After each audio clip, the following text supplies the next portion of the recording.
A new baseball field opening tonight in Wilson is nothing like you've ever seen. How it's helping kids of all kinds to enjoy the game and who it's dedicated to. Construction cranes tower over Raleigh's Dix Park. I'll show you some big projects transforming the park and neighborhoods nearby into a place for families to live and play. This sunshine is only getting brighter. I've got your weekend forecast and when temperatures creep back into the 80s. But let's get right with some breaking news here at 7 o'clock here on WRAL. A missing 14-year-old is back home safe after deputies searched for him for hours. Thanks for joining us. I'm Dan Haggerty. And I'm Ashley Rowe. The sheriff's office put out a notice earlier today. Within the last couple of hours, WRAL's Willie Denley spotted the teenager. He joins us live with the WRAL breaking news tracker. Willie, what a turnaround of events. You say he asked you to walk him home?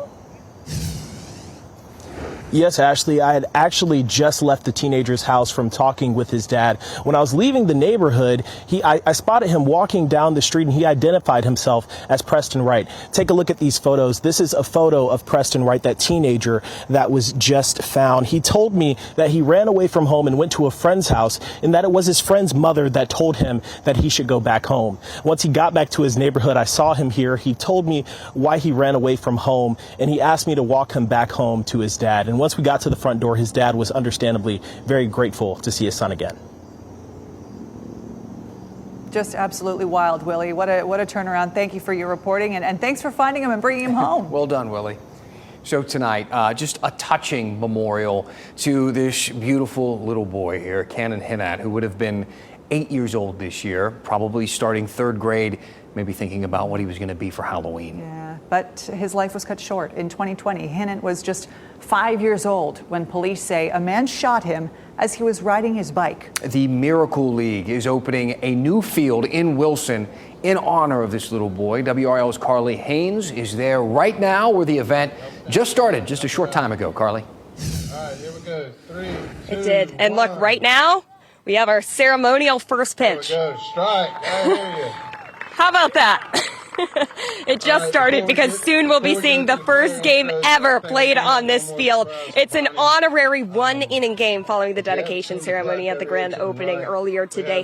This field is special because it's accessible for kids of all abilities. Now, the city of Wilson raised more than $1 million to make this happen with, of course, a generous donation from Cannon Hinnat's family. It's part of Wilson's athletic complex and it's home to Wilson's Miracle League. It'll also connect to a playground that's been renovated to support kids of all abilities. Cannon Hinnat's family also had a hand in that as well. They've done a lot of different things to honor his memory, including vigils and a memorial bike ride. They've really turned their tragedy into triumph to help make this baseball field a reality for so many kids, and families of those with disabilities have shared just how grateful they are for that. Oh, it's amazing. It's amazing because we've been to a lot of baseball games, but he's never had the opportunity to actually be on the baseball field and to be part of a team or feel like he's part of a team. So it's pretty awesome for him. You know, what makes this baseball field so special is the ADA accessible turf here. It's made with sand, not with rubber, so kids, they won't be hurting themselves if they fall on the ground. But Hannah's mom was telling us just how much her little boy loved playing outdoors. So this is really a home run for the family and the city of Wilson. And what a beautiful night to have all of this happen. A terrible story, but what a triumph tonight. All right, Carly Haynes, live for us in Wilson. Thank you. I'm Chris Lovingood in the WRAL Live Center with some breaking news from the Cumberland County Sheriff's Office. We are learning from investigators that they have a warrant out for the arrest of this man right here. This is Thomas Blake. He's 36 years old, currently in the Georgetown County Detention Center in South Carolina. And the Sheriff's Office in Cumberland County says that this man is wanted on first-degree murder in the death of Henry Downing Jr. This happened Tuesday, and this is the scene when we were there with our cameras after that happened.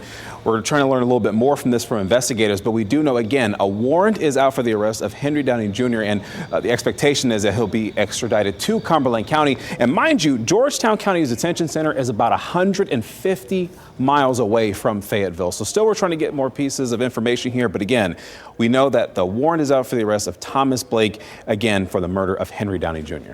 All right, Chris, thank you. Taking a live look now at Dix Park with downtown Raleigh, just beyond the treetops there. Right Right now, a new skyline is taking shape along the edge of the park. Construction cranes rise above Lake Wheeler Road. They're building several new towers, places for people to live and shop right next to the park. WRAL's Matt Tallhelm takes us inside the transformation that's been years in the making. The treetops that create a canopy of shade in Dix Park are now overshadowed by the construction cranes towering above. There's nothing like the park anywhere else, and so, we want to embrace that. Raleigh developer Brian Kane is part of the team behind a $700 million project next to Dix Park known as the Weld. They were joined by city and park leaders to celebrate the start of construction on the two 20-story towers that will bring 675 apartments to Hamill Drive and Lake Wheeler Road. A block away, the Park City South project will add more than 300 apartments. And closer to the State Farmers Market, a rezoning readies this land between Lake Wheeler Road and South Saunders Street for a future development with towers as tall as 20 stories. Industrial buildings and smaller homes used to line this edge of the park. This area here is very underutilized, and now we're going to be using it for the highest purpose, and that's housing people and providing them with a great place to live. Inside the park, construction is underway on the Gibson Play Plaza. This 18-acre site will feature a picnic grove and multi-level playground with a waterfall, sensory maze, and sand bowl. What I like to say, it's like going to Disney World without having to pay. The Play Plaza is part of the first phase of the park's transformation from a former state hospital to a destination. And with the developments rising up around it, Dix Park will have hundreds of new neighbors. For me, that means jobs, that means housing, that means an improved quality of life, and the park will be transformational for this community. The developers of the Weld are also donating $500,000 to the park to build a trail system connecting to the park and then the park on down to downtown Raleigh there. These apartments should be ready by the summer of 2025. The park expects the Gibson Play Plaza to be ready later that year or early in 2026. Matt Tallhelm, WRAL News, Raleigh. And the city of Raleigh also plans to improve Lake Wheeler Road along the park. Construction should start next fall. A month ago today, a shooting at UNC's campus took the life of a professor. Today, the school's Board of Trustees held its first full meeting to discuss security there. University leaders heard from the campus police chief as well as the director of emergency management about their plans for new safety measures. Chief Brian James said the department is looking at security camera placements and access, along with the possibility of license plate readers. We also want to work with campus partners to consolidate our camera systems. We have a number of different camera systems on campus, and we're trying to look at a way that we can consolidate that to more or less simplify access. Chief James said UNC is also looking at welcoming other law enforcement agencies to campus to better learn the area in the event of an emergency. Our state has a new tool to fight the opiate epidemic. It's a mobile clinic. It drives from place to provide treatment. For one of the clinicians, this work is personal. He once needed similar treatment. As WRAL's Ali Ingersoll digs into the data, this clinician shares why the mobile unit can be life-changing. This sign here tells you that this mobile unit is a little different than your average one. It's helping people who are dealing with substance use disorder, meeting them where they're at. Brad Townsend takes a tour of this mobile unit. Oh, it's sick, dude. Yeah, it's like a whole clinic. And while small, it is a fully equipped clinic with an exam room and testing materials on 4 wheels. This isn't Townsend's first time at a clinic. He's been in recovery for 4 years now after more than a decade of using drugs. He went to a local rehab but relapsed, so Townsend wound up in a California center that offers medically assisted treatment. It gave me enough time to actually hear what people were saying to me instead of constantly thinking about how I was going to get my next fix. That's what doctors are offering here too. So the treatment happens inside this unit, but the doctor says the magic actually happens outside as people here are building community, making connections, and that's where the change happens. Especially the peer treatment, having someone that's been there and made it out, that definitely would help a lot. The crisis is at a critical point now. Each day, 11 North Carolinians die from overdoses, data shows. And even more people are surviving them. We're talking about more than 9,500 emergency department visits for them just in the last 12 months, according to the data. That averages out to 91.2 overdose visits per every 100,000 residents in the state. These are the counties with the highest monthly rates, according to the state. And as you can see, all of them are rural. Attorney General Josh Stein says these counties face unique challenges, and this mobile unit is one answer. There are creative solutions being identified and deployed all across the state. Townsend feels having something like this mobile unit in the county will be life-changing and life-saving. It's an epidemic now. You know what I'm saying? It's everywhere. You can't ignore it, so why stigmatize it? Like, if it's your kid dying, you know, I think it would make a difference. This was just a pilot program right now that got off of the ground because of grant funding, but the Attorney General says this is an example of what could be done with the opioid settlement funding. In Robeson County, Ellie Ingersoll, WRAL News. Let's hope that pilot project shows a lot of success and can turn into something more. College game day is in the Triangle this week as Duke takes on Notre Dame. Up next, we talk live with the man in charge of the operation as the show comes to Durham for the first time. Plus, we're going to take a dip into the archives, take a look back at the 65-year history between Duke and Notre Dame. Kat? It's not fully orange yet, but there is some orange peeking through in between the green in the North Carolina mountains. This is a photo from Blowing Rock. I'll have a closer look at your weekend travel forecast coming up.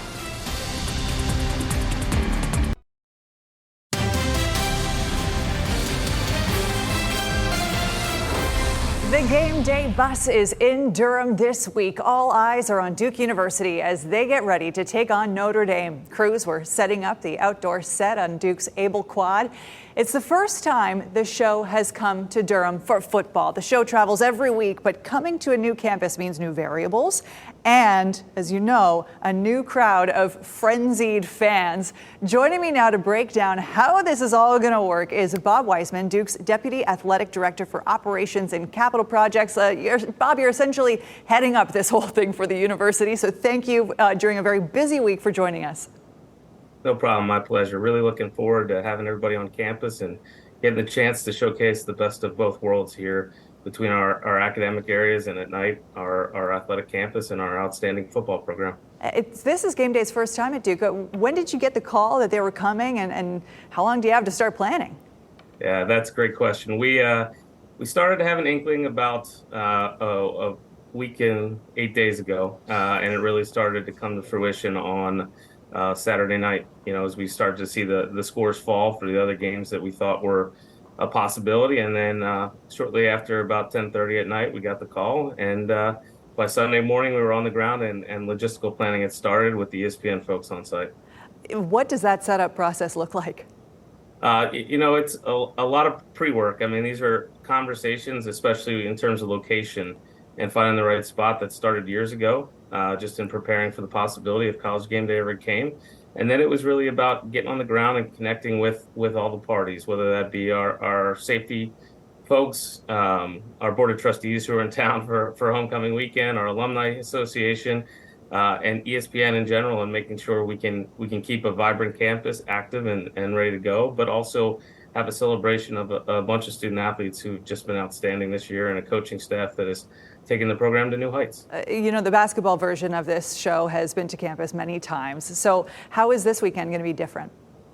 You know, that's actually one of the parts we've been really lucky. We have longstanding relationships with the entire crew, from operations to even some of the talent. And so for us, it's a little bit of rinse and repeat with the same people again, and we're excited. The scale here is larger. You know, Cameron Indoor Stadium is 9,300 people, and we wouldn't be surprised if we saw that many people outside on Saturday morning. Well, you know, you're going to have a whole lot of people coming onto campus very early in the morning on Saturday, I think, 6:30 a.m. But Duke campus is used to huge crowds of students gathering all in one place. Krzyzewskiville immediately comes to mind. Are there lessons that your team has taken from that tradition to apply to this week? Absolutely. You know, we spend a lot of time, whether it be athletic events or other campus major events like commencements and throughout our footprint here on Duke's campus. And we learn lessons every time we host these events. And one of the great things about it from top to bottom is we have incredible partners, both within the community and within the university. So these things are fairly easy once we get the notification to sit down and start to apply those things we've learned. And even using some of our outstanding consultants from all across the country who are experts in crowd management and handling these kind of roving shows that go all across the country. Well, it's certainly no small feat. It's going to be a great day to put the spotlight on Duke. So all the best as you get ready for Saturday, and just wishing you all the best success. And of course, go Blue Devils. Thanks so much for joining us. And Take care. Go Duke. By the way, one more thing that we should mention, the celebrity, the actor Ken Jeong, you know him from The Hangover, other hilarious roles in various movies. He's going to be the celebrity picker, Dan, so there's even more to get excited about. Game day is always such a good time, and these are just iconic teams. I mean, look at the emblems. We all know them and love them. Duke and Notre Dame have not played all that many times, though. In 65 years, they've gone back and forth only 7 times. Now, as the teams prepare for the 8th chapter in this series, we want to take a look back into the archives at some of those old school matchups. The teams first faced off in 1958. No college game day back then, not to mention no high-tech video archives either. This is the program. We were able to find this for the game. 50 cents for everything that you need to know about the high-powered Blue Devils and the Fighting Irish. The game itself wasn't very high-powered, we must say. Notre Dame won just 9-7. Duke got another shot just 3 years later. Notre Dame came to Durham in 1961. These are pictures from that very game. The stadium was still called Duke Stadium.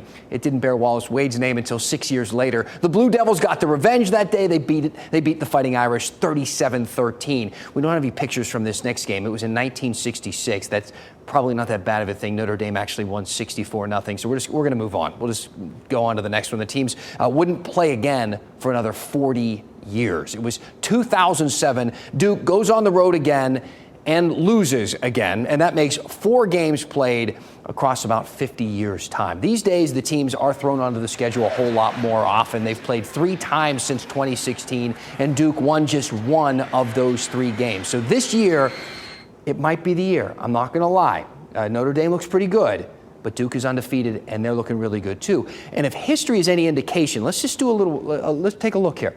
Win, loss, loss, win, loss, loss. Are you seeing the pattern here?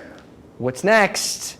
Win, maybe? All eyes on Durham this weekend. Kickoff, of course, is on Saturday, and the weather is going to be perfect for all of those people that are going to go out there for game day, Kat. Oh, yeah. I'm going to be rooting on the Blue Devils. I always cheer for our home teams, unless they're against the Wolfpack. Then, I got to make decisions. But Notre Dame versus Duke, 7:30 kickoff, 73 degrees. It's going to be mostly clear. It's going to be dry. It is going to be a beautiful day for college football. Campbell also playing NC Central on Saturday, 79 degrees for kickoff at 4 o'clock. NC State taking on Louisville at Carter Finley tomorrow. Kickoff is at 7 o'clock. It's going to be a great night to grill out for tailgating dinner, 77 degrees at 5 o'clock. By kickoff, 73, and by the end of the game, temperatures in the mid-60s.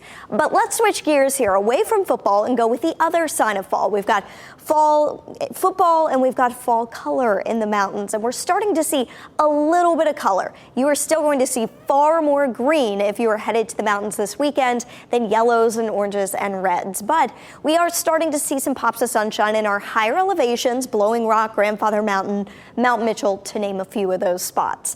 And here's the average. So if you're thinking about planning a trip to the mountains, it's mid-October that our higher elevations above about 4,000 feet see the peak of fall color, and the lower elevations, it's late October. Early November is the peak of fall foliage around here. Keep in mind, we'll still see some color during October, but on average, the peak, the best color, holds off a little bit later. We'll be watching this year. It looks like it's going to be a near normal year for us so far. If you're headed to the mountains tomorrow, though, we could wake up to some patchy fog there. Otherwise, a nice day in the Highlands, 72, Asheville 80, Grandfather Mountain 64, and by Sunday, 67 on Grandfather Mountain, 73 in Boone, 80 degrees in Asheville. It ends up being a great weekend. Your beach forecast tomorrow.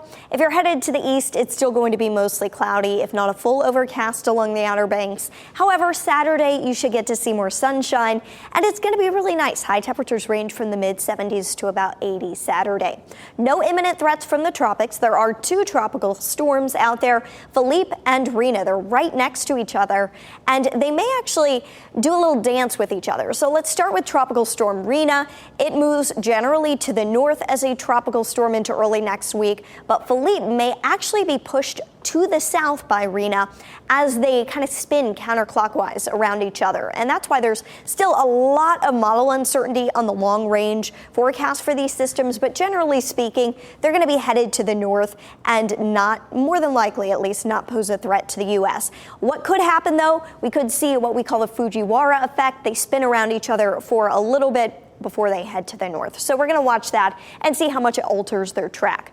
Temperatures over the next 7 days look great. It's not going to be chilly fall weather necessarily, but it's just going to be really nice. High temperatures in the upper 70s to lower 80s. More sunshine in store, especially after tomorrow afternoon, and low temperatures for the most part in the upper 50s. Looks good. All right, thanks, Kat. This year's NASCAR All-Star race went so well, they decided to do a round 2. The event's coming back to the historic North Wilkesboro track. When tickets are going up for sale, and who's getting first dibs?